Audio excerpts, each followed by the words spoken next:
된 것을 쫓아 살아가던 저희들을 불쌍히 여겨주시고 크신 은혜와 사랑으로 구원해 주셔서 감사합니다.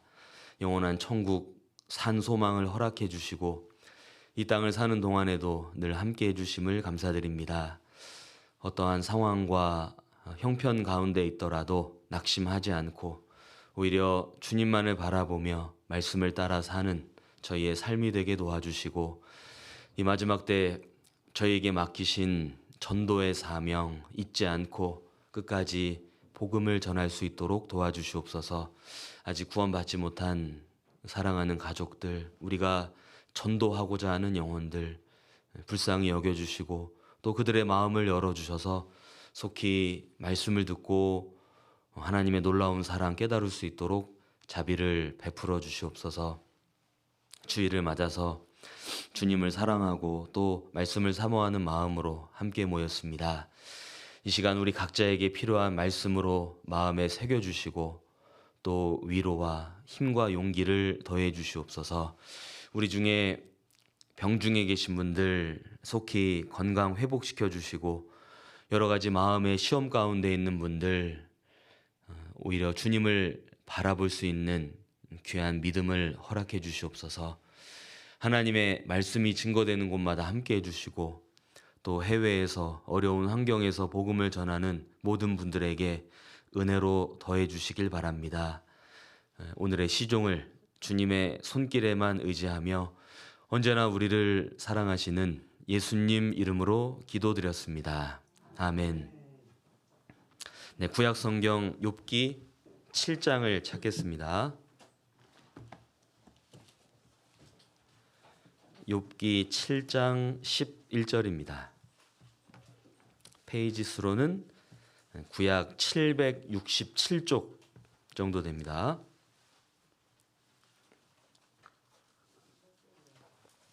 욥기 7장 11절.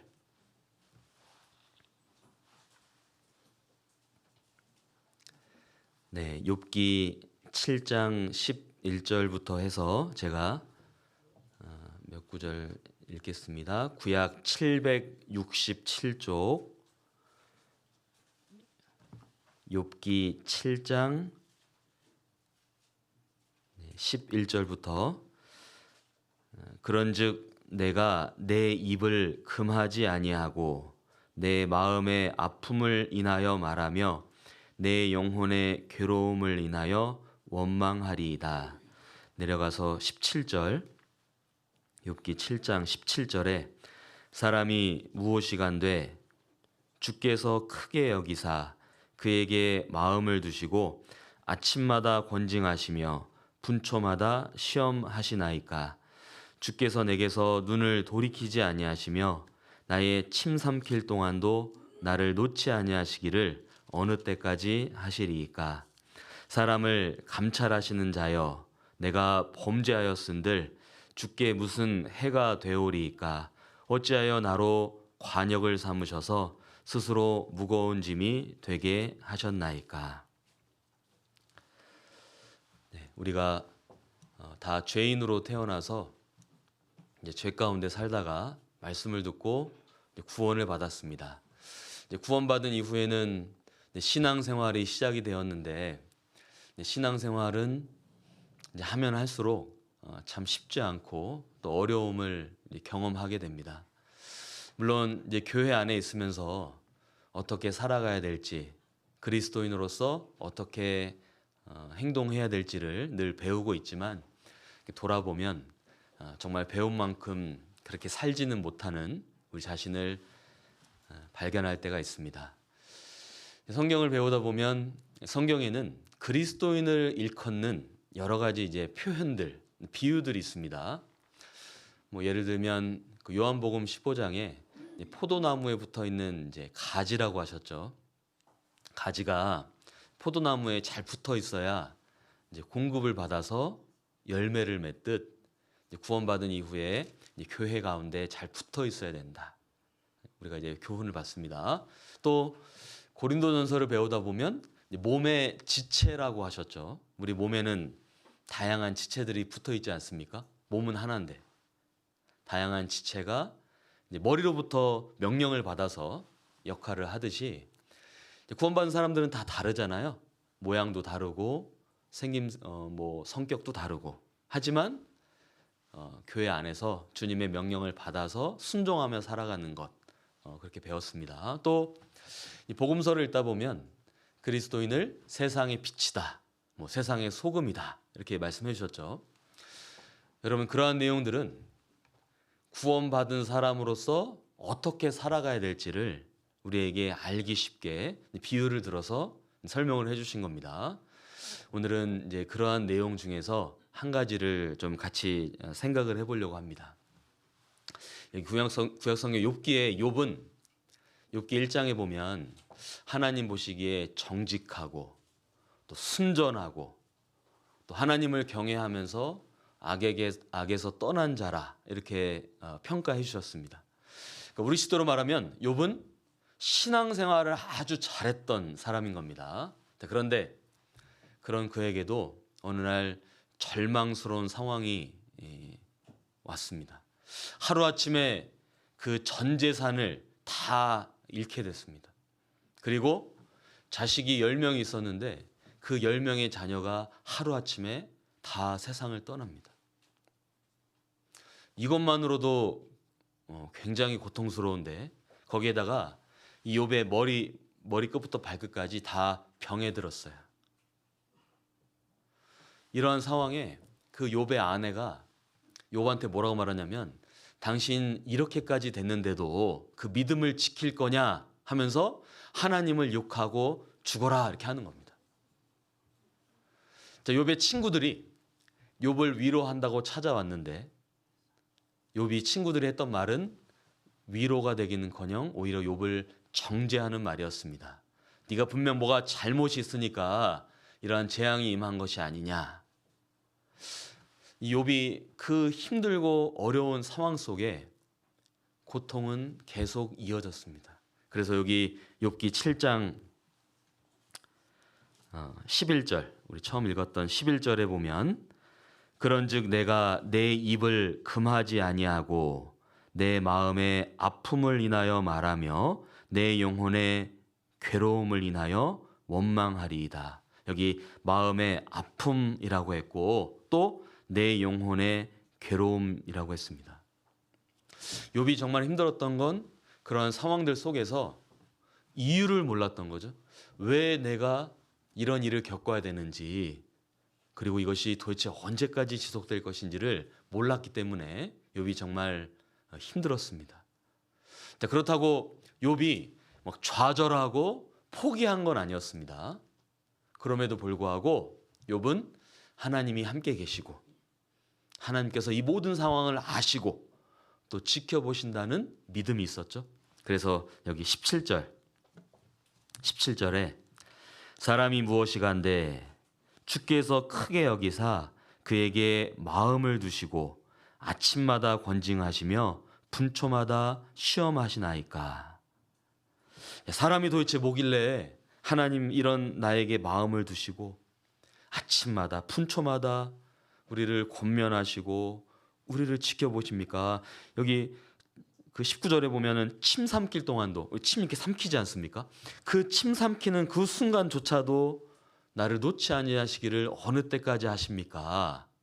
무슨 얘기입니까? 욥은 굉장히 힘든 상황이지만 하나님 앞에서 바라보려고 했다.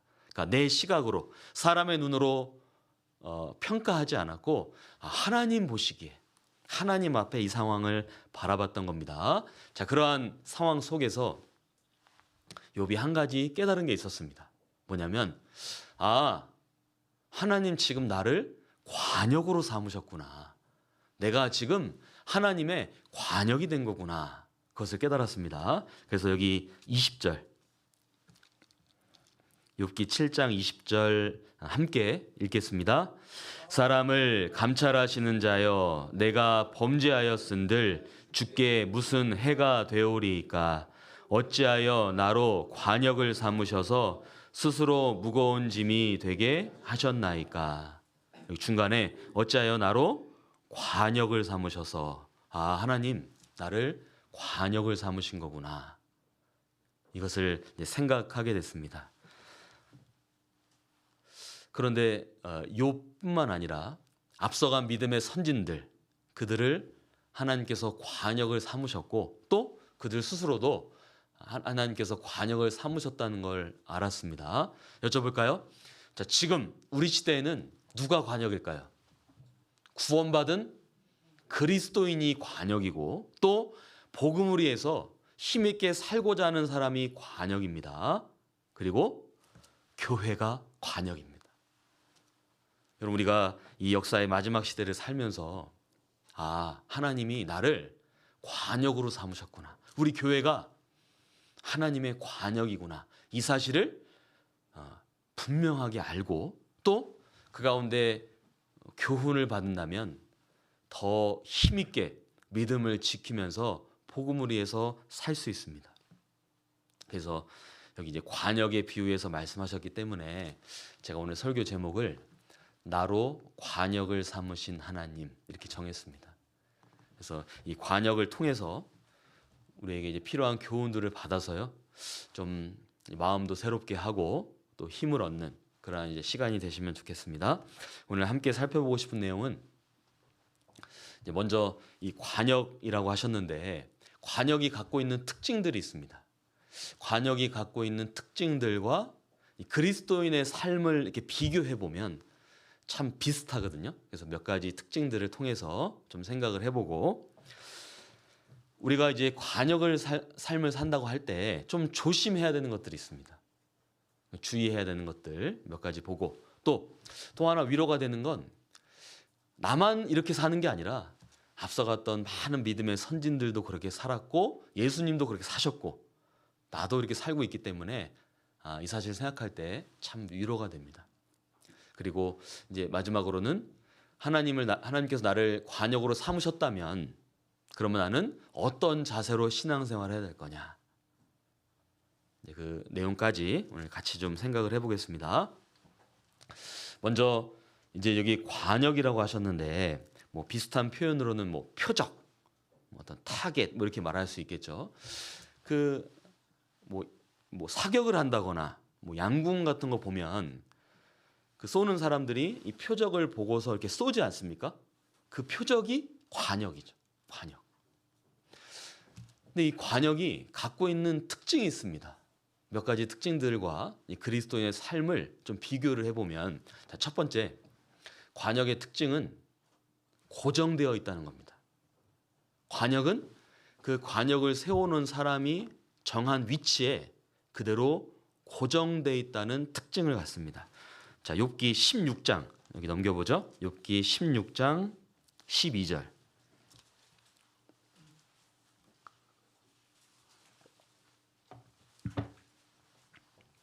욥기 16장 12절. 12절에 내가 평안하더니 그가 나를 꺾으시며 내 목을 잡아 던져 나를 부서뜨리시며 나를 세워 관역을 삼으시고, 여기 나를 세워 관역을 삼으셨다. 여기 세워라는 건, 세웠다는 건 이제 영어 성경 보면 셋업, 우리 뭐 세팅한다 그러잖아요. 세팅한다. 그러니까 그 위치에 딱 고정시켰다.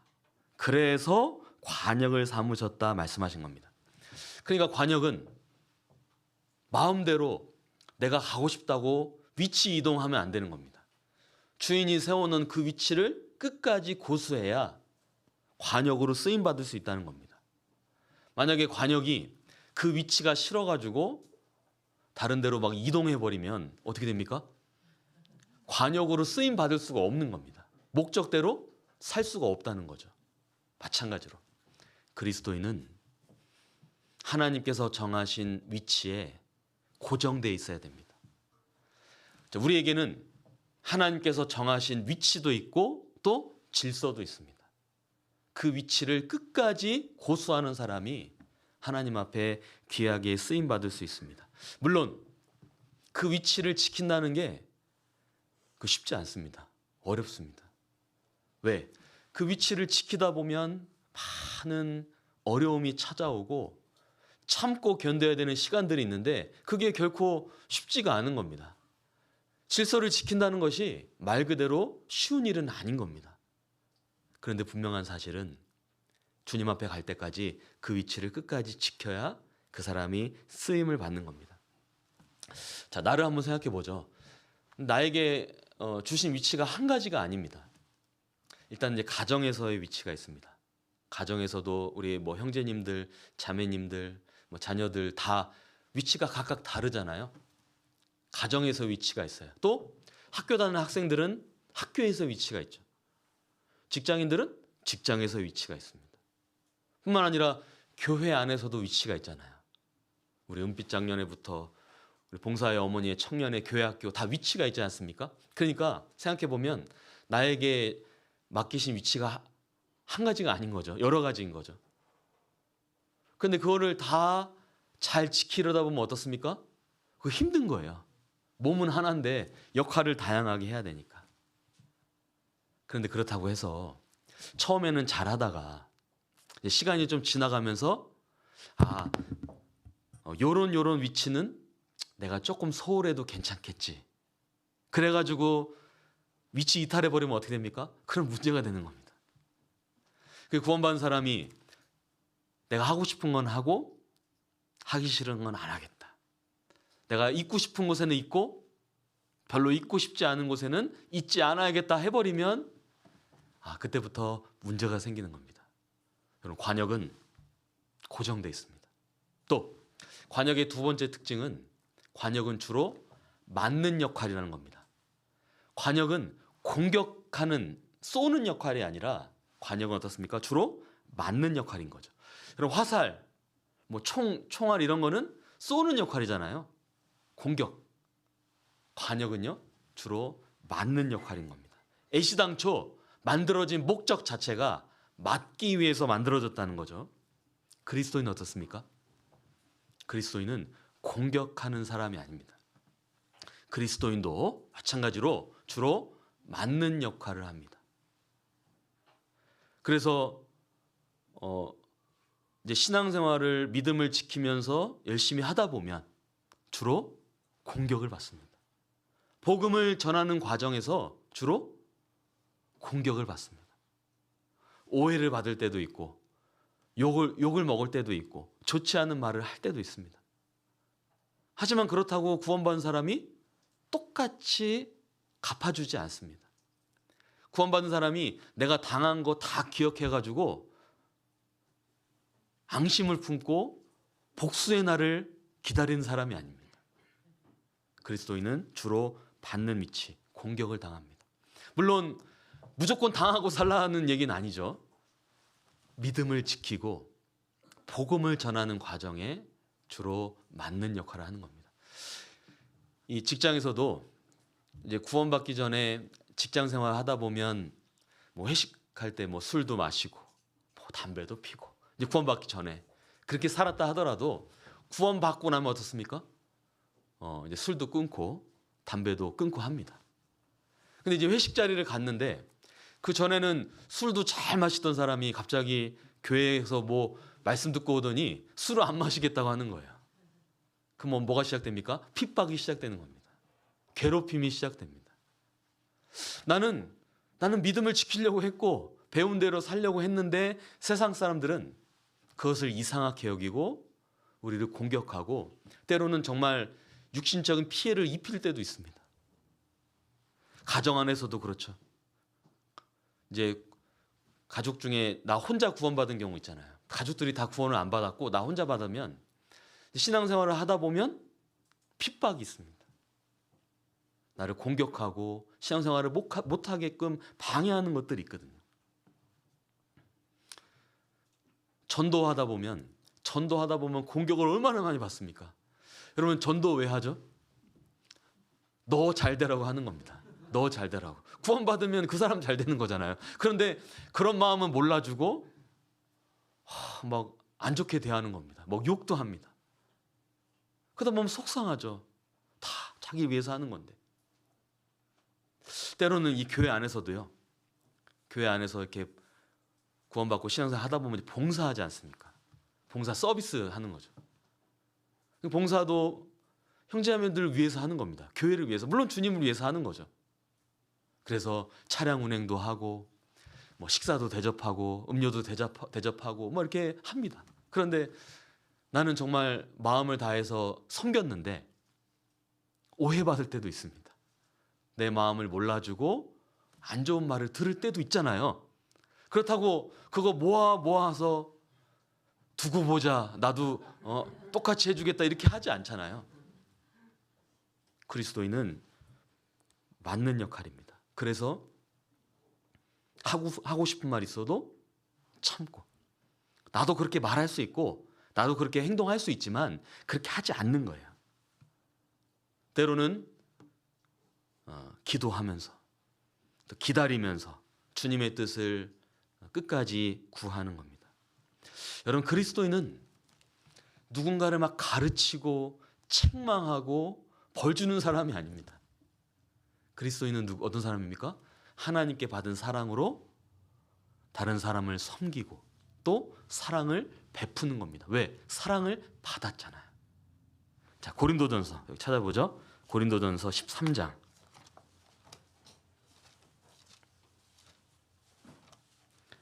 신약성경 고린도전서 13장 4절에서 7절까지, 신약 278쪽, 고린도전서 13장 4절에서 7절. 4절에 사랑은 오래 참고 사랑은 온유하며 투기하는 자가 되지 아니하며 사랑은 자랑하지 아니하며 교만하지 아니하며 무례히 행치 아니하며 자기의 유익을 굳지 아니하며 성내지 아니하며 악한 것을 생각지 아니하며 불의를 기뻐하지 아니하며 진리와 함께 기뻐하고 모든 것을 참으며 모든 것을 믿으며 모든 것을 바라며 모든 것을 견디느니라. 여기 고린도전서 13장의 사랑은 이제 궁극적으로는 예수님 말씀하신 거죠. 예수님에 대해서. 그리고 그리스도인이 갖춰야 될 인격을 말하는 겁니다. 그런데 여기 4절에서 7절 읽어보면 사랑은 시작부터 오래 참고로 시작하고 끝은요 모든 것을 견디느니라. 사랑은 참고 견디는 거잖아요. 신앙생활 하다 보면 정말 오래 참고 견뎌야 될 일들이 얼마나 많습니까? 그런데 그렇게 할 수 있는 바탕은 사랑이라는 거죠. 왜? 사랑을 받았으니까. 그래서 다른 성도들에게 무례히 행치 않고 자기의 유익을 굳지 않고 진리와 함께 기뻐하고, 그거 사랑 아닙니까? 그것이 이제 신앙생활, 그리스도인의 삶인 겁니다. 그런데 만약 주로 맡는 역할인 그리스도인의 역할을 망각하고 공격하려고 그러면 어떻게 됩니까? 그러면 문제가 생기는 겁니다. 내가 다른 성도를 그런 마음으로 대한다거나, 심지어는 구원받지 않은 사람, 전도해야 될 대상인데 내가 공격하면 어떻게 됩니까? 구원받지 않은 가족인데, 뭐 구원받지 않은 배우자도 있고 자녀도 있고 가족인데 내가 이제 그 영혼을 건져야 되는데 내가 공격을 해버리면 전도할 수가 없잖아요. 그러면 정말 심각한 문제가 벌어지지 않습니까?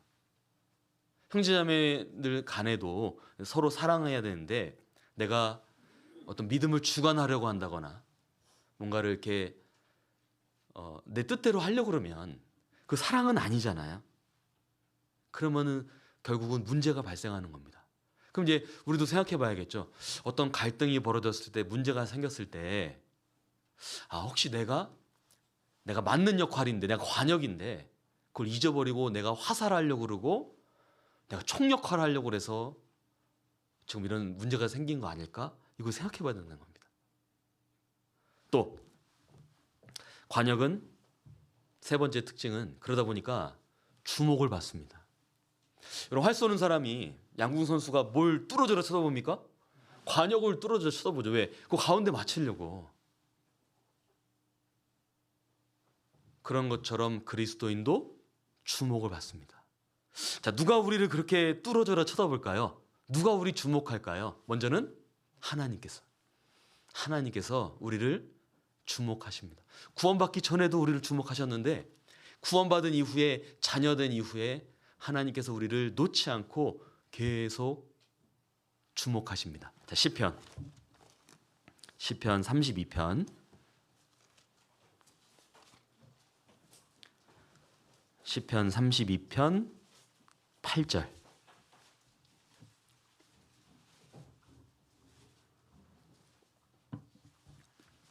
구약성경 824쪽 시편 32편 8절 말씀은 같이 읽겠습니다. 내가 너의 갈 길을 가르쳐 보이고 너를 주목하여 훈계하리로다. 내가 너의 갈 길을. 구원받은 사람은 우리 철로역정 책에 보면 구원받기 전에는 죄짐을 지고서 고통스럽게 살았던 겁니다. 그러다가 이제 좁은 문을 통과했을 때 죄짐이 떨어졌잖아요. 예수님의 피로 죄사함을 받은 거죠. 그때부터 이제 천성을 향해서 가는 이제 신앙의 여정인데, 그런데 하나님께서 정해주신 코스 그 길만 따라서 가야 되는데 문제는 자꾸 곁길로 들어설 때가 있다는 겁니다.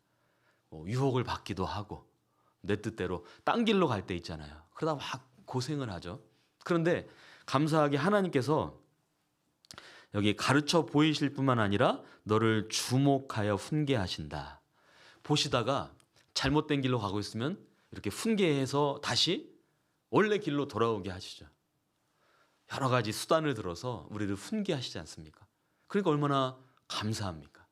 만약 하나님께서 나를 주목하지 않으셨다면, 나를 훈계하지 않으셨다면 지금 내가 이 자리에 앉아있지 않고 다른 데 있을 수 있거든요. 근데 하나님께서 이렇게 이끌어 주셔가지고 지금 이 길을 가고 있습니다. 하나님 나를 주목하고 계십니다. 그런데 하나님만 나를 주목하시는 게 아니라 마귀도 나를 주목합니다. 마귀는 우리를 주목하면서 뭘 보냐면 그 마음의 틈을 보는 거예요. 그래서 마음의 틈이 생기면 그 틈에 악한 생각을 넣어서 우리를 넘어뜨리는 겁니다. 마귀가 우리 구원은 못 뺏어가잖아요. 우리가 받은 구원 영원한 거니까 이거 못 뺏어가죠. 그런데 신앙생활을 잘 못하게 하려고 우리를 주목하고 떠무뜨리는 겁니다. 가룟 유다가 그 돈을 사랑하는 마음을 계속, 이 마음의 틈이 있지 않았습니까? 거기서 예수를 팔려는 생각을 가룟 유다 마음에 탁 넣어주니까 그 행동으로 옮겨버렸잖아요. 우리도 이렇게 약한 게 있거든요. 각자 마음의 틈. 마귀가 그걸 주목합니다. 여러분, 교회당에 앉아있는 이 순간에도 마귀는 나를 주목합니다. 왜? 넘어뜨리려고. 또 누가 주목할까요? 내 주변에는 사람들이 나를 주목합니다. 여러분, 같이 사는 가족들이 나를 보고 있어요. 학교에서 친구들이, 선생님이, 직장 동료 선후배들이 나를 보고 있습니다. 교회 안에서도 우리 형제자매님들 서로 이렇게 보잖아요. 주목을 받습니다. 그런데 그러다 보니까 내가 하는 말, 내가 하는 행동, 때로는 어떤 표정조차도 나를 보는 사람들에게 영향을 끼칩니다. 나는 무심코 내뱉은 말 한마디가 나의 어떤 작은 행동이지만 그것을 보는 사람에게 영향을 끼칩니다. 물론 우리 바람은 좋은 영향, 선한 영향력을 끼쳤으면 좋겠죠. 그리스도의 향기가 나타나듯이 나를 통해서 좀 주님의 모습이 나타나서 우리 가족들, 우리 주변 사람들에게 선한 영향력을 끼치고 싶잖아요. 그런데 돌아보면 때로는 어떤 말 한마디, 나의 어떤 잘못된 행동 때문에 누군가의 마음을 무너뜨리고 정말 실족해 할 수도 있거든요. 선한 영향력이 아니라 악한 영향력을 끼치며 살아갈 때도 있다는 겁니다. 그래서 어떤 마음이 드냐면 늘 조심해야겠다. 구원받고 신앙생활 하면 할수록 조심하고 좀 더 주의하고 말하더라도 한 번 더 생각해보고 그러한 경고를, 권면을 받습니다. 자, 그러다 보니까 관역의 특징 중에 하나가 또 뭐냐면 상처가 많은 거예요. 아까 주로 맞는 역할이라고 그랬죠. 조심한다고 하지만 그래도 계속 맞다 보니까 뭐가 많습니까? 상처가 많다는 거예요. 어쩌면 구원받고 연수가 더할수록 상처가 더 많고 또 더 깊을 수도 있습니다. 육신의 상처는 시간이 지나면 아물고 새살이 돋을 수도 있지만 마음의 상처는 어떻습니까? 마음의 상처는 시간 지난다고 아무는 건 아니거든요. 어떨 때는 그 상처가 더 깊을 때도 있고 여전히 그것으로 인해서 고통스러워할 수도 있습니다. 물론 그리스도인은 그냥 나 예전에 상처받았다, 나 그래서 너무 힘들었다, 아팠다 하면서 거기에 머물지 않고 그 상처를 믿음의 흔적으로 승화시키려고 합니다. 여러분, 교회 안에 구원받았다고 해서 상처 안 받는 사람은 없습니다. 누구나 다 상처받고 나도 주거든요. 그런데 그 상처 때문에 내가 뭐 신앙생활 못하겠다, 교회 못 나오겠다 그런 게 아니라 그 상처가 이제 주님 앞에는 믿음의 흔적이 돼서 하나님 앞에서 그 상처 또한 감사할 수 있고 그 상처를 통해서 배우는 것이 있는 겁니다. 왜? 어떠한 일이라도 하나님 앞에 생각해 보면 다 의미가 있고 또 가치가 있기 때문에 그렇죠. 그런데 또 하나의 특징은, 관역의 특징이 뭐냐면 칭찬은 없는 거예요. 여러분, 양궁 선수가 활을 잘 쏴서 10점을 딱 맞췄어요. 누가 칭찬받습니까? 선수가 칭찬받죠. 화살이 칭찬받을 수 있겠죠. 화살 좋다. 관역이 칭찬받는 일은 없습니다. 그냥 맞고 끝나는 거죠. 그러다 보니 그리스도인의 삶도 내가 이 땅에서 정말 믿음 지키면서 열심히 복음을 위해 산다고 하지만 칭찬을 못 받을 수도 있다는 겁니다. 그래서 특히 이제 앞에서 수고하시는 분들 있잖아요. 임원분들도 있고 봉사하시는 분들 막 열심히 뭐 차량 운행도 하고 식사도 대접하고 연락도 하고 챙겼는데 칭찬 한마디 못 들을 수도 있습니다. 수고했다고 고맙다고 한마디 못 들을 수도 있습니다. 물론 괜찮죠. 왜? 그거 들으려고 한 건 아니었거든요. 주님이 기억하시면 족한 거고 천성에 가서 천국에서 칭찬받으면 그게 무한한 영광이지 않겠습니까? 어쨌든 이 땅을 사는 동안에 좋은 말 한마디 못 듣고 살 수도 있습니다. 오히려 칭찬 받으려고 했다면 그게 이상할 수도 있겠죠. 그래서 참 교회 안에서 보면 뭔가 이제 막 자랑하는 말, 나를 드러내는 말을 하면은 조금 이상하잖아요. 왜? 그 세상 사람들이 그러는 거니까. 그리스도인은 세상에서 혹 칭찬이 없다 하더라도 하나님 앞에 하나님이 아시니까 그 믿음으로 살아갑니다. 그래서 여러분, 이 관역의 특징과 그리스도인의 삶을 비교해 보면 참 비슷하고 교훈이 됩니다. 자, 그런데 우리가 이 관역의 삶을 산다고 할 때 좀 조심할 게 있습니다. 이 욥이 하나님 앞에 참 훌륭한 사람이었지만 욥의 친구들과 이 대화 속에서 사실은 욥의 좀 부족함이 드러났습니다. 그래서 그걸 누가 지적했냐면 엘리후가 그 욥을 지적하거든요. 그걸 내용을 보면 우리도 관역의 삶을 살면서 이거는 좀 조심해야겠다 교훈을 받는데, 첫 번째 뭐냐면 자칫 나도 모르게 나의 의를 드러내는 것을 좀 조심해야겠다. 물론 일부러 그러려고 보는 건 아니지만 자칫 나의 어떤 말과 행동이 자기 의를 드러내려고 하는 건 아니었을까? 그거는 좀 조심할 필요가 있다는 겁니다. 욥기 36장. 욥기 36장 17절. 시편 앞에 욥기죠. 욥기 36장 17절 18절. 구약 796쪽 욥기 36장 17절 18절 네, 두 절을 같이 읽겠습니다. 이제는 악인의 받을 벌이 내게 가득하였고 심판과 공의가 너를 잡았나니 너는 분격함을 인하여 징책을 대적하지 말라. 대속함을 얻을 일이 큰즉 스스로 그릇되게 말지니라. 욥의 친구들이 욥 너가 분명히 뭐 잘못했으니까 이런 엄청난 일이 벌어진 거 아니냐 할 때 욥이 계속 변론했죠. 아니다. 나는 잘못한 게 없다. 이렇게 계속 이런 과정이 있어 오니까 여기 엘리후가 뭐라고 책망하냐면 야, 욥 네가 아무리 잘했어도 대속함 받은 게 큰 거 아니냐. 그러니까 구원받은 게 큰 거 아니냐. 왜 자신의 의를 드러내려고 하냐. 이제 그 말을 하는 겁니다. 그래서 여기 그 18절 중간에 대속함을 얻을 일이 큰즉 스스로 그릇되게 말지니라. 자, 내가 아무리 뭘 잘했고 문제가 없다 하더라도 대속함, 그러니까 구원받은 게 큰 거 아니냐. 그러면 구원받은 거를 드러내야지 왜 자신을 자꾸 이렇게 나타내려고 그러냐. 그 얘기한 거거든요. 우리도 신앙생활 하다 보면 특히 이제 어떤 갈등이 있을 때, 문제가 있을 때 방어하다 보면 자칫 자기를 드러내는 일들이 있을 수 있다는 겁니다. 자기 의를.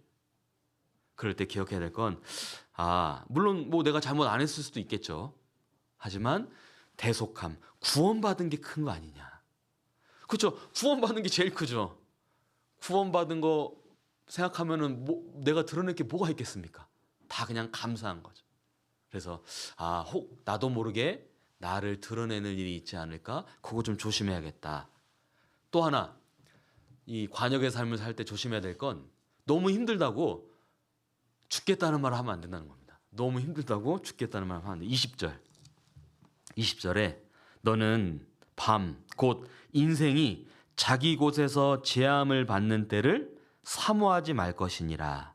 삼가 악으로 치우치지 말라. 내가 환난보다 이것을 택하였느니라.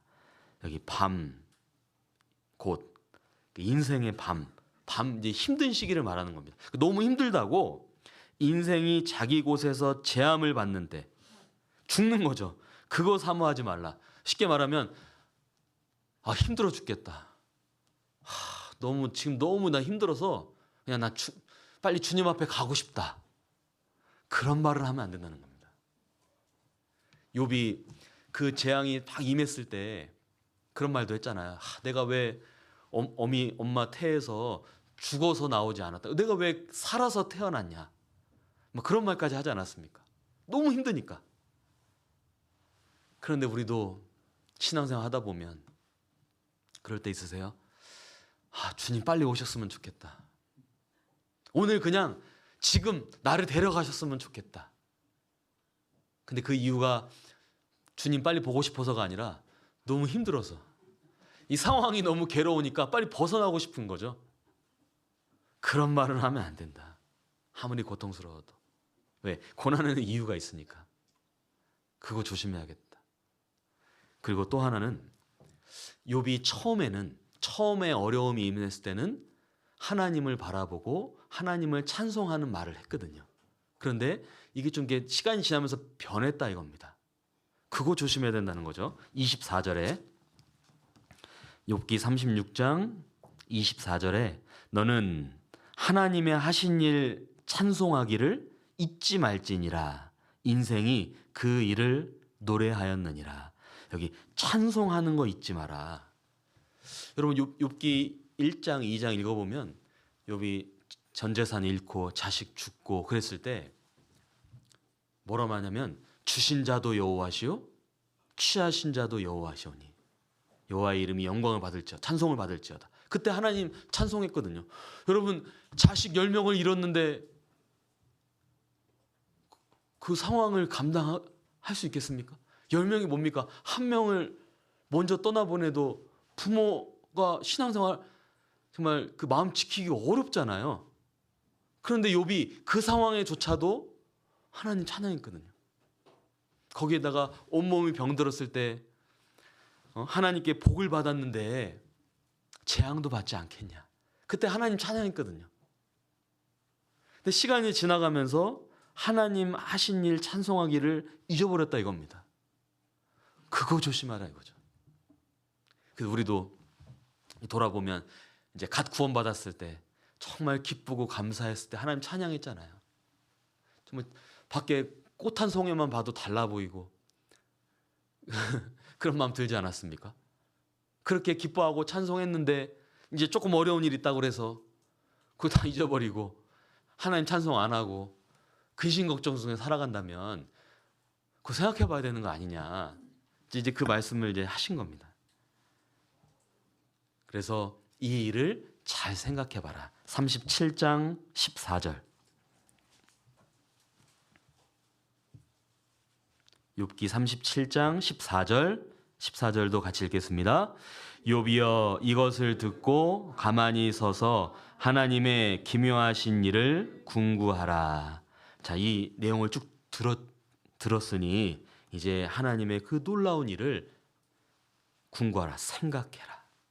그래, 관역의 삶을 살면서 많은 화살을 맞고 공격을 당하고 상처가 생기고 힘들다 하더라도 이 일을 하나님 앞에서 생각해라.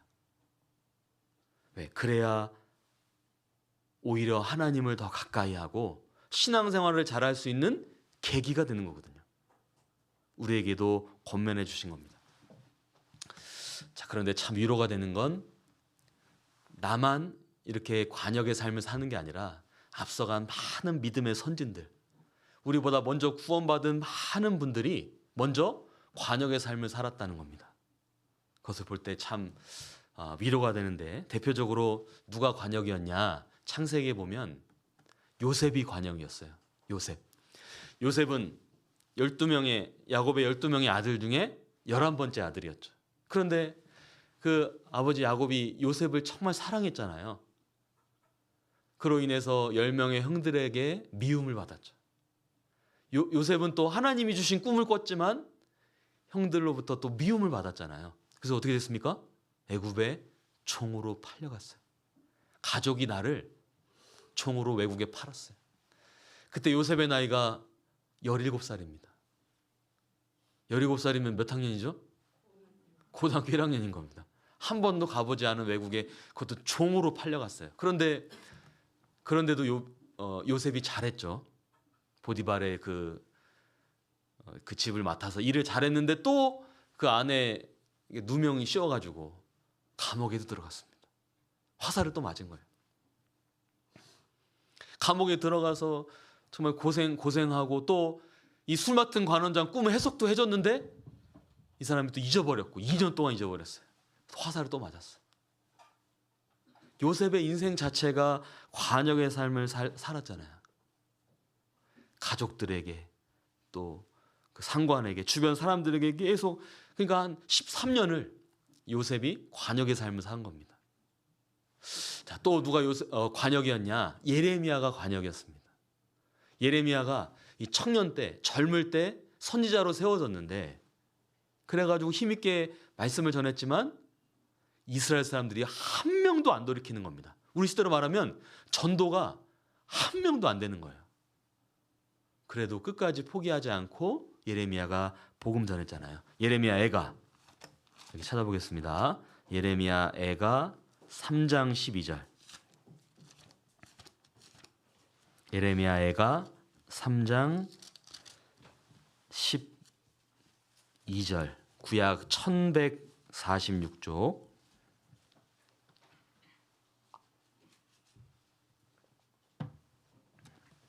예레미야 애가 3장 12절에 활을 당기고 나로 관역을 삼으시며 전동의 살로 내 허리를 맞추셨도다. 여기 나로 관역을 삼으셨다. 예레미야의 인생 자체가 관역의 삶이었다는 겁니다. 그래서 정말 그 예루살렘 성에 한 명이라도 찾으면 되는데, 전도하면 되는 건데 한 명도 돌이키지 않은 거예요. 그래서 예레미야가 전도하면서 먼저 말로 위협을 받았습니다. 야, 말하지 마라. 말하면 죽인다. 말로. 그 다음에는 때렸어요. 그리고 감옥에 가두고. 이 긴 세월을 예레미야가 그렇게 보냈습니다. 물론 예레미야 끝까지 포기하지 않고 관역의 삶을 살았죠. 또 여러분, 누가 또 대표적으로 관역이었을까요? 예수님 관역이셨죠. 예수님은 죄가 없는데 사람들한테 욕을 먹고 뺨을 맞고 침뱉음 당했습니다. 붙잡혀 가셔서 채찍을, 어떤 사람들은 채찍 맞다가 죽었다고 하잖아요. 채찍을 엄청 맞았어요. 그러면 살갗이 찢어지고 피가 다 쏟아지는 거 아닙니까? 가시면류관 쓰였습니다. 얼마나 아팠을까요? 십자가에 양손과 발이 못 박히셨어요. 이 못이 파고 들어올 때 여러분 그 고통을 상상도 할 수 없습니다. 근데 그거 다 맞으셨어요. 마지막에 가슴에 창이 찔렸죠. 왜? 우리가 손으로 지은 죄, 발로 지은 죄, 내 머리로 지은 죄, 내 마음으로, 내 생각으로 지은 죄 때문에 예수님 다 맞으셨잖아요. 관역이 되셨잖아요. 그 덕분에 저와 여러분들 구원받은 겁니다. 예수님이 관역으로 사셨기 때문에 우리 구원받았잖아요. 다 이뤘다. 그거 믿어졌으니까. 야, 그래서 이렇게 보면 다 관역이셨구나. 나만 이러고 사는 거 아니구나. 그때 위로가 되고 힘이 됩니다. 자, 구원받고 지금까지 관역의 삶을 살았습니다. 물론 지금도 관역의 삶을 살고 있고 주님 앞에 갈 때까지 그렇게 살아야 됩니다. 그러면 어떤 마음으로 살아야 될까요? 맨날 맞고 당하고 이러다 보니까 막 이렇게 마음 처져가지고 주눅 들어서 소극적으로 사는 게 아닙니다. 왜? 하나님이 그렇게 하신 거니까 나는 내가 관역으로 어떻게 살아야 될지를 정확히 알고 사는 겁니다. 첫 번째, 관역으로서 어떻게 살아야 되냐? 먼저는 마귀가 쏘는 화살은 잘 피해야 됩니다. 여러분, 내가 아무리 관역이라고 해서 마귀가 쏘는 화살도 그냥 고지곳대로 맞으면 안 됩니다. 그거는 잘 피하는 게 맞는 겁니다. 자, 에베소서 6장 16절.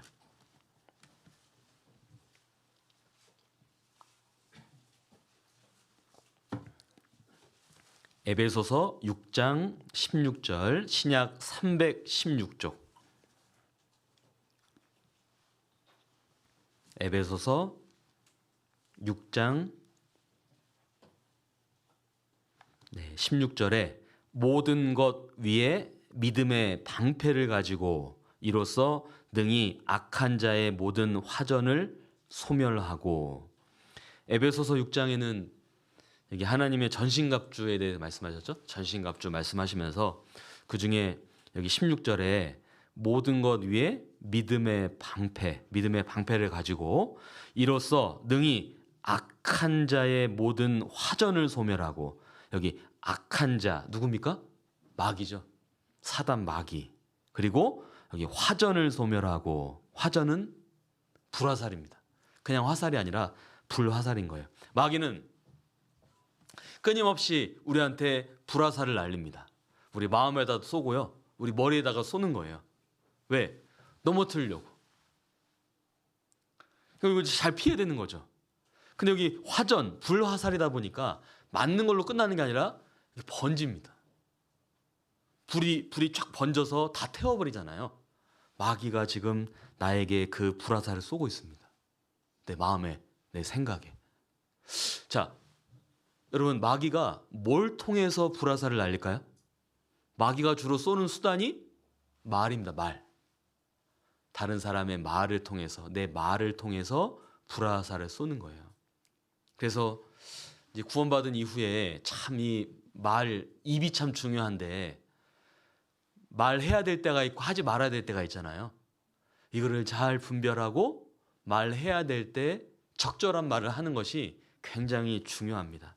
말 한마디로 한 영혼을 건질 수도 있지만 말 한마디로 복음을 막을 수도 있거든요.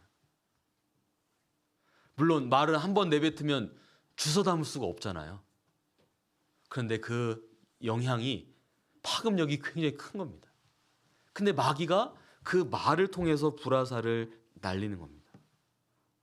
그래서 어떨 때 보면 정말 기쁘고 감사하고 좋았는데 어떤 말을 한마디 딱 듣는 순간 평강이 팍 깨지는 경우가 있어요. 그렇지 않습니까?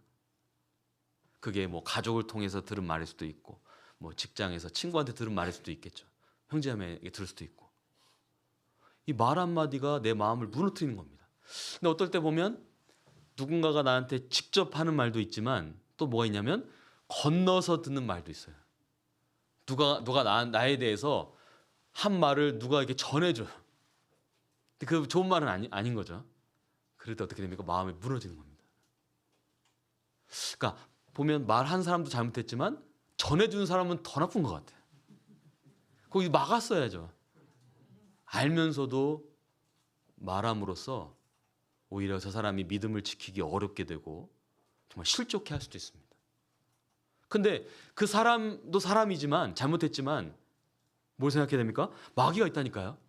악한 자가 화전을 쏘는 겁니다. 사람을 통해서 말로. 그러니까 이것을 잘 분별하고 어떻게 됩니까? 그대로 맞으면 안 되고 피해야 된다니까요. 말을 피해야 돼. 그래서 이렇게 누가 이렇게 안 좋은 얘기 하잖아요. 어떻게 됩니까?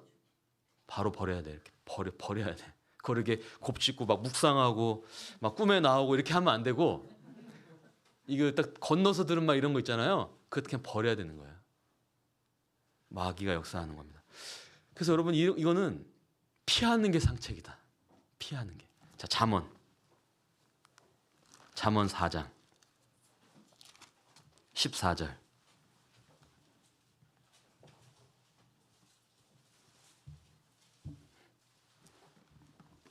잠언 4장 14절 15절.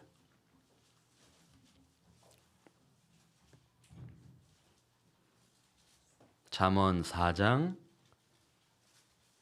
구약 914쪽 잠언 4장 14절 15절에 사특한 자의 첩경에 들어가지 말며 악인의 길로 다니지 말지어다. 그 길을 15절에 그 길을 피하고 지나가지 말며 돌이켜 떠나갈지어다.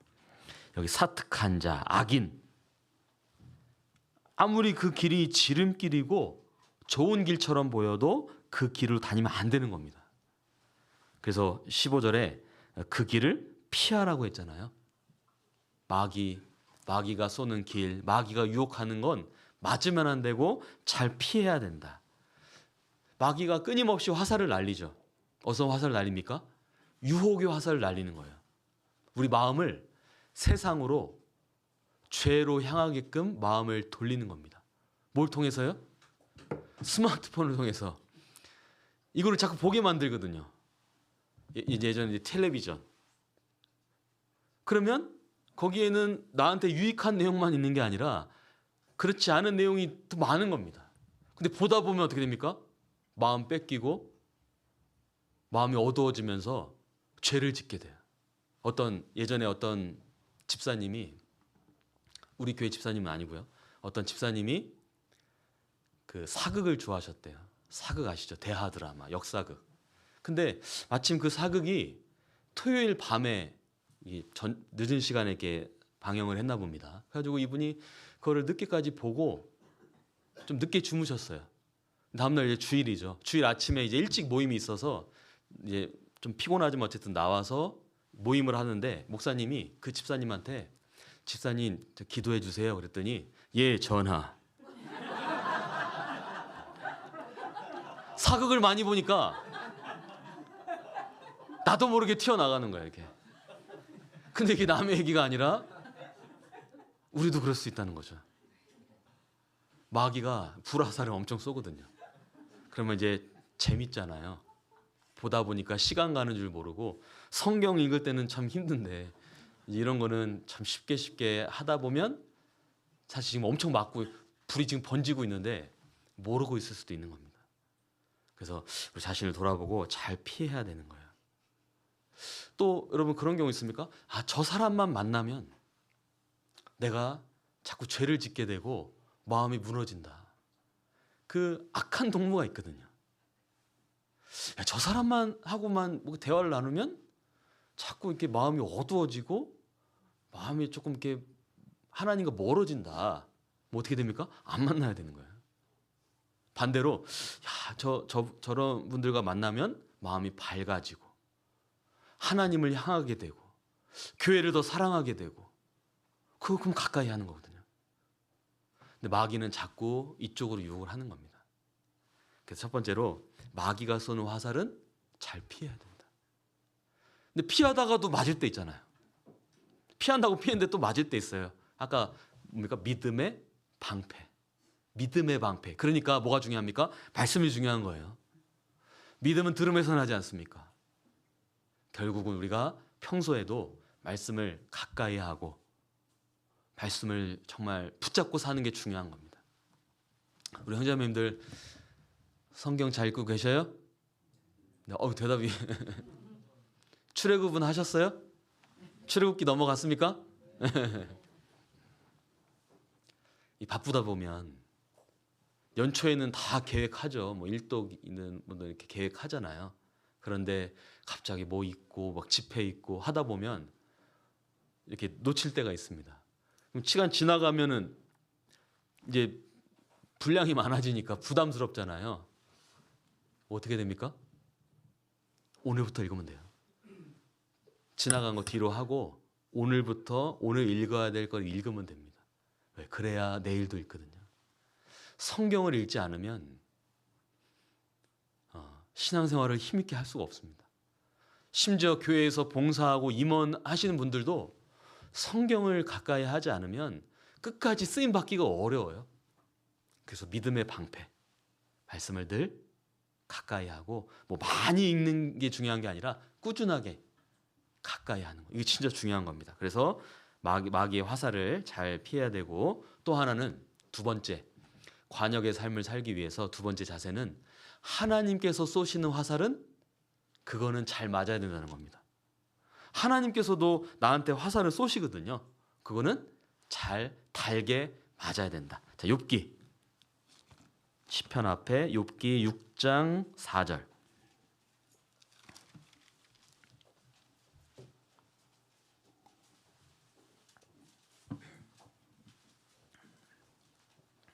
욥기 6장 4절.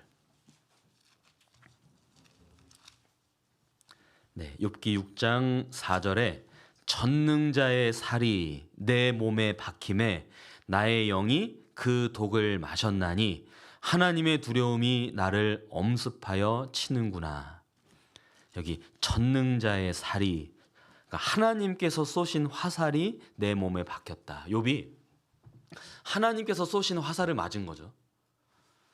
근데 그거는 피하면 안 되고 달게 맞아야 된다는 겁니다. 왜 그럴까요? 하나님께서 쏘신 화살은 목적이 선한 거예요. 나한테 필요하니까, 물론 화살이니까 맞으면 아프지만 그 목적이 선하기 때문에 그 화살은 잘 맞아야 된다는 겁니다. 징계라는 화살을 쏘십니다. 징계. 우리가 구원을 받았어도 구원받은 이후에 혹 하나님 앞에 죄 가운데 살아가면 징계하시잖아요. 우리 부모가 아이들이 잘못했을 때 책망하다가 안 되면 징계하잖아요. 말로 하다가 안 되면 징계할 때가 있죠. 왜 하는 겁니까? 잘 되라고. 잘 되라고 사랑하니까 하는 겁니다. 돌이키라고. 물론 지혜롭게 해야 되죠. 하나님께서도 우리를 징계하십니다. 물론 잘 되라고, 사랑하니까. 그거는 달게 맞아야 되는 거예요. 어떤 분이 질문하시더라고요. 징계인지 아닌지 어떻게 하냐고. 맞아보면 아는 겁니다. 내가 맞아보면 내가 알아요. 어떨 때는 이러다가 이거 징계 받을 것 같은데 영락 없이 맞습니다. 그러면 내가 알죠. 왔구나. 그제서야 마음이 좀 돌이켜지잖아요. 이제는 안 해야겠다. 징계라는 화살을 쏘시는 겁니다. 그러면 빨리 돌이켜야 되는 거예요. 안 그러다가는 더 세게 맞는 겁니다. 언제까지요? 돌이킬 때까지 하나님 이렇게 하시거든요. 또 어떨 때 보면 내가 그렇게 잘못한 게 없는 것 같은데 또 화살을 쏘실 때가 있어요. 그거는 나를 연단하기 위해서, 나를 훈련하시기 위한 목적으로 쏘시는 겁니다. 신앙생활을 하다 보면 신앙이 이게 자라가는 과정에 반드시 연단이 있고 훈련이 있거든요. 여러분, 군인들이 이제 군대 가면 제일 처음에 뭘 받습니까? 훈련을 받죠. 바로 전방에 나가서 전쟁하는 게 아니라 훈련을 받습니다. 그런데 훈련이 코스가 있어요. 단계가 있죠. 그래서 그 훈련을 마치면서 결국은 이제 준비가 되는 것처럼 그리스도인에게도 훈련이 있습니다. 나를 연단하시기 위한 목적으로 쏘시는 게 있는 거예요. 물론 그 연단과 훈련도 아픕니다. 당연히 맞으니까 아프죠. 그런데 이유가 있는 거예요. 자, 잠언 17장. 잠언 17장 3절.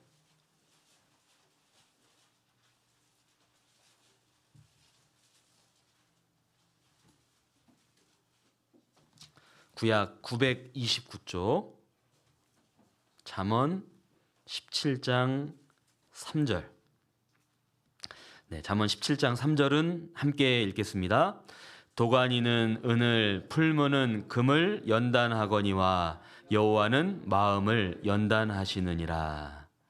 여기 여호와는 마음을 연단하신다. 도가니는 은을, 금, 은 같은 거는 이제 원석에서 이제 캐는데 이거를 이제 캐려면 연단을 해야 되는데 은은 도가니로 연단하고 금은 풀무를 통해서 연단한다. 그런 것처럼 하나님은 마음을, 누구 마음? 내 마음을, 그리스도인의 마음을 연단하신다. 근데 보면 여기 말씀에서 알 수 있는 것이 그 대상에 따라서 연단하는 수단이 다르다는 겁니다. 연단하는 수단이 똑같지가 않다는 거예요. 여기 말씀드린 것처럼 은은 도가니를 통해서 하는 거잖아요. 금은 풀무를 통해서. 나는 나에게 맞는 연단의 수단을 들어서 연단하신다는 겁니다. 일을 통해서 연단하실 수도 있고 사람을 통해 연단하실 수도 있고 뭐 건강을 통해서 몸을 통해 연단하실 수도 있고 여러 가지 나에게 맞는 수단을 통해 연단하시거든요. 어떤 뭐 학생들 같은 친구들을 통해서 연단하기도 하고 어떤 사건을 통해서 연단하시기도 하고 수단이 다 다르다는 겁니다. 그러니까 다른 사람 보면서 저 형제님 받는 연단은 참 저거는 쉬워 보이는 거야. 나도 저 연단이면 달게 받을 텐데 나는 왜 이렇게 연단이 세냐. 그럴 필요가 없다는 겁니다. 하나님이 다 아시니까 알맞게 하시는 거거든요. 내가 보기에는 저게 편해 보여도 본인은 안 그렇습니다. 그러니까 다른 사람하고 비교할 필요 없는 거죠. 하나님이 내게 주신 연단을 달게 받는 거예요. 연단을 받는다는 건 마치 옛날에 대장간에 이 대장장이가 쇠를 가져다가 그 뜨거운 불에 쫙 달군 다음에 꺼내가지고 망치로 막 꽝꽝 때리고 그 다음에 어떻게 합니까? 물속에 촥 넣었다가 또 불에 넣어가지고 달궜다가 또 때리고 촥 이게 반복하잖아요. 그런 것처럼 연단이 어떻게 됩니까? 연단이 반복되거든요. 이렇게. 왜 연단하시냐? 깨끗하게 하려는 거죠. 불순물 제거가 첫 번째잖아요. 구원받았어도 불순물이 얼마나 많습니까? 나한테 내 생활 속에 잘못된 습관, 변화돼야 될 것들이 많으니까 그거 깨끗하게 하려고 하시는 거예요. 그리고 또 하나는 그 순종하는 거 가르쳐 주려고. 신앙생활은 순종이 핵심이잖아요. 순종하면 복 받고 불순종하면 저주, 이거 잘 알지 않습니까? 그런데 순종이 잘 안 되는 거예요. 말씀을 금방 배웠는데도 돌아서면 또 말이 함부로 나가고 행동이 쉽게 이런다는 겁니다. 그러니까 연단시켜서 순종하게끔 하려는 거예요. 그리고 또 연단하시는 건 결국 우리를 쓰려고 하시는 거잖아요. 사용하시려고. 구원받고 이게 교회 안에 있으면 아까 이제 지체로 말씀드렸는데 다 쓸모가 있는 겁니다. 우리 교회 성도님들 중에 쓸모없는 지체가 하나도 없어요. 물론 내가 건강이 허락되지 않고 어떤 재능이 부족할 수도 있잖아요. 그러면 안 쓰십니까? 아니요, 다 쓰시는 거예요. 여러분, 교회당에 떨어져 있는 휴지 하나 줍는 것도 쓰시는 겁니다. 빗자루 한번 빗질하는 것도 쓰시는 거예요. 아무도 없는 실에 불 끄는 것도 쓰시는 거거든요. 화장실에 이거 물 잠그는 것도 쓰시는 거 다 쓰시는 거예요. 쓸모없는 지체가 하나도 없습니다. 내가 멀리 있는 전도해야 될 영혼들 찾아가서 전도하지만 내 육신에 뭐 상태가 못 갈 수도 있잖아요. 기도하는 거죠. 기도하고 부탁하고 그거 할 수 있잖아요. 도와달라고. 이 지역 교회에서 이렇게 전도해달라고 부탁하는 경우도 있잖아요. 나도 할 수 있죠. 쓸모없는 지체가 한 명도 없습니다. 다 귀하거든요. 더 귀하게 쓰시려고 연단한다. 그리고 궁극적으로는 연단을 통해서 사실은 좋은 거 주시려고 하는 겁니다. 하나님 뭐가 부족해서 달라고 하시는 분이 아니잖아요. 결국은 그만큼 주시려고 하는 거거든요. 그래서 하나님이 쏘시는 이 연단, 단련이나 화살 어떻게 해야 됩니까? 그거 잘 맞아야죠. 나한테 좋은 겁니다. 그리고 관역의 삶을 살 때 또 우리가 가져야 될 자세는 내가 지금 관역으로 사는 게 힘들다고 그래서 다른 사람을 관역을 삼아서 그렇게 행동하면 안 된다는 겁니다. 뭐 이런 마음 들 수도 있겠죠. 뭐 나만 관역이야? 그러면서 너네도 다 관역이잖아. 그러면서 이렇게 다른 사람으로 하여금 관역을 삼고 그렇게 행동해서는 안 된다는 겁니다. 왜 그러냐면 신앙생활은 이렇게 주기가 있거든요. 이렇게 올라갈 때도 있지만 또 내려갈 때도 있잖아요. 지금 밑바닥까지 내려갈 때도 있거든요. 근데 또 하나님께서 올라오게 해주시죠. 근데 내가 이렇게 올라왔어요. 그렇다고 해서 지금 이제 힘들어하는 분들에 대해서 내가 관역을 삼고 함부로 쉽게 행동하면 안 된다는 겁니다. 자, 누가 그랬냐? 요셉이 그랬죠. 요셉이 관역의 삶을 살면서 정말 힘든 시기 보냈는데 결국 그러다가 어떻게 했습니까? 애굽의 총리가 됐잖아요. 높은 자리에 올라갔죠. 근데 그 이후로 그동안에 자신을 괴롭혔던 나한테 화살 쐈던 사람들 불러다가 다 혼냈습니까? 그렇게 하지 않았죠. 그거를 본받아야 된다는 겁니다. 창세기 49장. 창세기 49장 24절.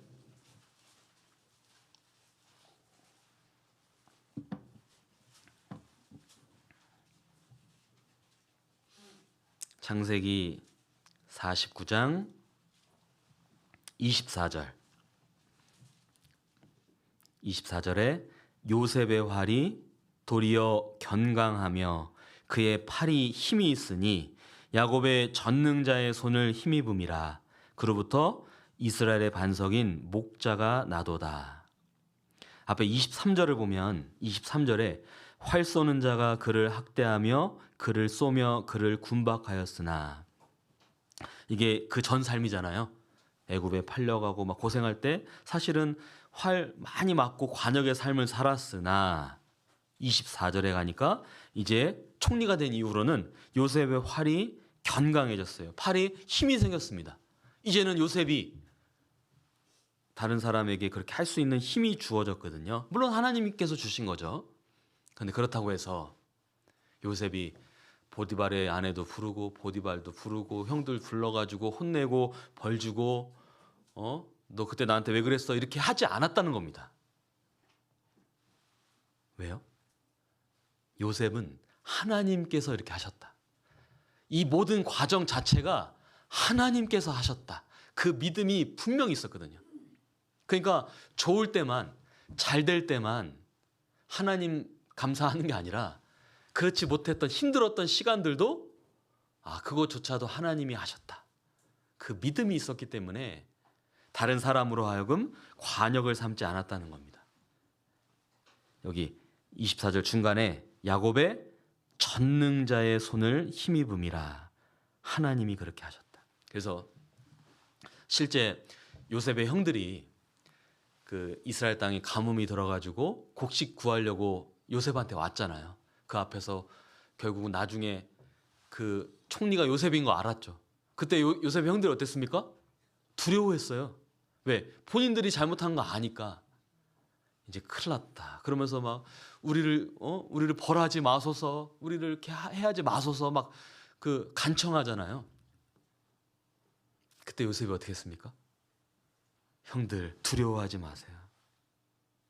그러면서 계속 하는 말이 이거 하나님이 하신 겁니다. 하나님이 이렇게 하셨습니다. 그 믿음이 있었기 때문에 요셉은 그들을 관역으로 삼지 않았다. 앞에 45장 창세기 45장 5절.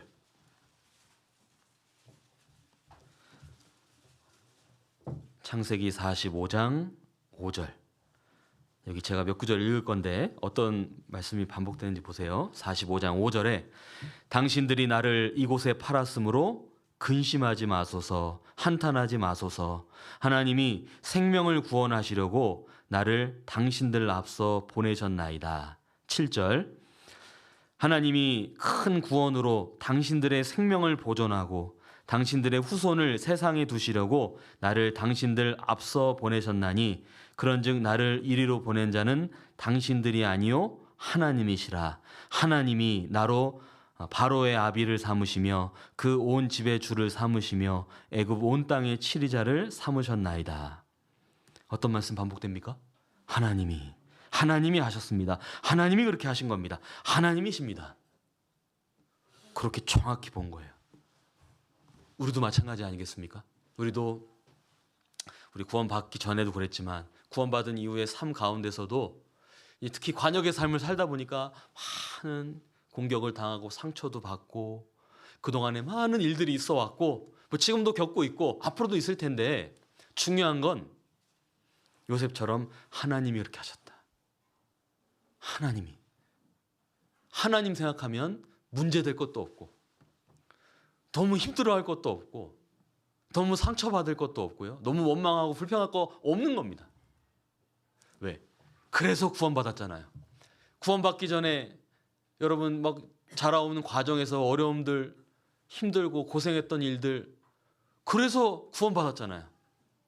그거 하나님 다 쓰신 거 아닙니까? 구원받은 이후에도 많은 일들이 있었지만 하나님이 그거 통해서 다 가르쳐 주시고 징계하시고 훈련하신 거니까 그거 다 좋은 거 아닙니까?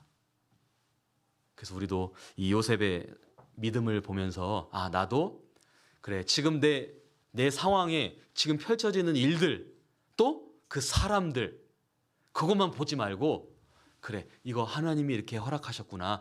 그럼 이유가 있겠지. 하나님 앞에서 바라보려고. 그것이 올바른 자세인 겁니다. 그리고 또 관역의 삶을 살면서 생각해야 될 거 우리가 관역으로 살았던 그 삶을 하나님께서 잊지 않으신다는 겁니다. 우리가 관역으로 살았던 인생을 사람들은 잊어버릴 수도 있겠죠. 우리도 잊어버릴 수도 있지만 하나님은 기억하신다는 겁니다. 왜? 그러다 보니까 이 땅에서는 칭찬이 없어도 하나님 앞에 서면 하나님께서 그 기다리고 계시잖아요. 여러분 양궁 경기 딱 할 때 보면 화살을 딱 쏩니다. 화살을 딱 쏘고 나중에 점수 채점하잖아요. 채점은 뭘로 하죠? 관역으로 합니다. 관역에 몇 점 맞췄냐 보고서 채점하는 거잖아요. 평가는 관역으로 하는 겁니다. 우리가 이 땅에서 관역으로 산 삶을 주님 앞에 섰을 때 그걸로 채점하신다는 거예요. 그러면 맞았던 것도 나쁜 게 아닌 거고 상처도 안 좋은 게 아니다 이거예요. 왜? 하나님께서 그 관역 보고 평가하실 거니까.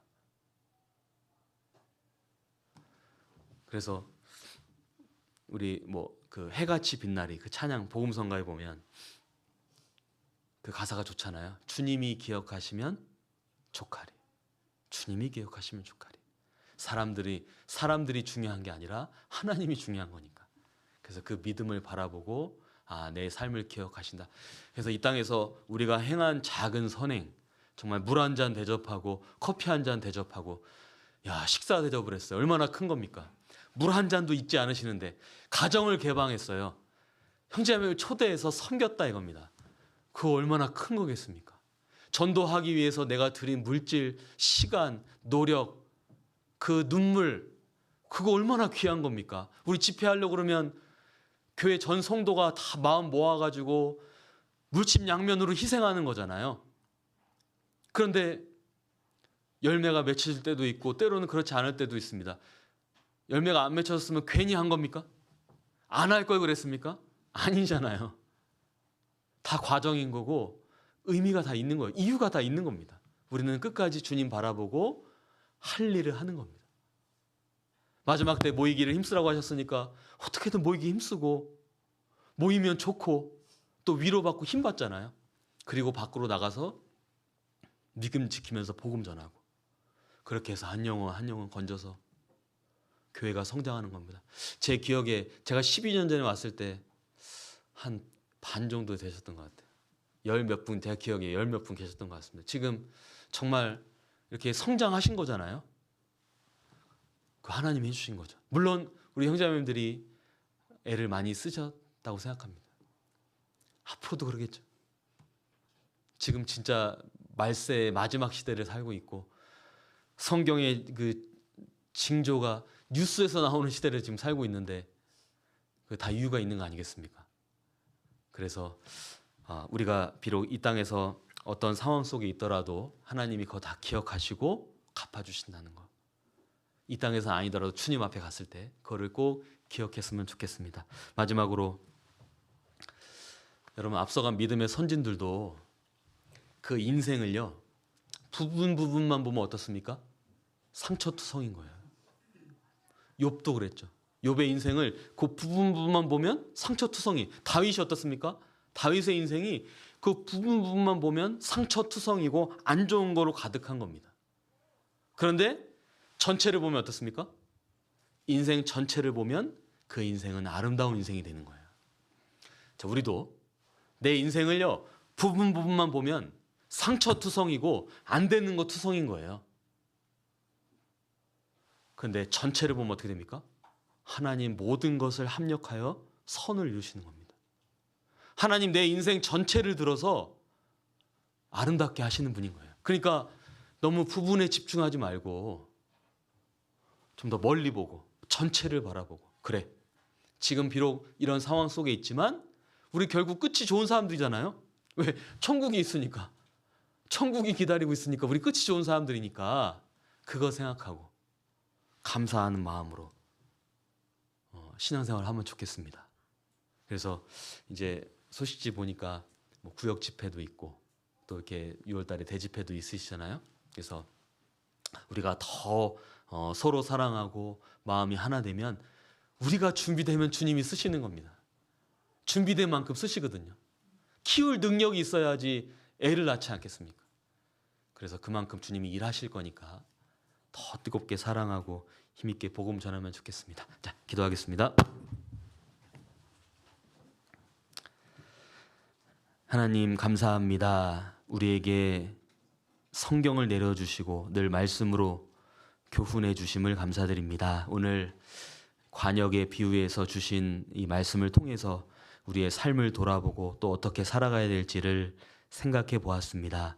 개인적으로 또 묵상하는 가운데 이 말씀을 꼭 삶에 적용하여서 하나님 앞에 귀한 관역의 삶을 끝까지 살아갈 수 있도록 도와주시옵소서. 하나님께서 세워주신 우리 태백교회 담임 목사님 중심으로 모든 성도님들 한마음 한뜻이 되어서 안으로 서로 사랑하고 밖으로 힘있게 복음 전하는데 부족함 없도록 인도하여 주시옵소서.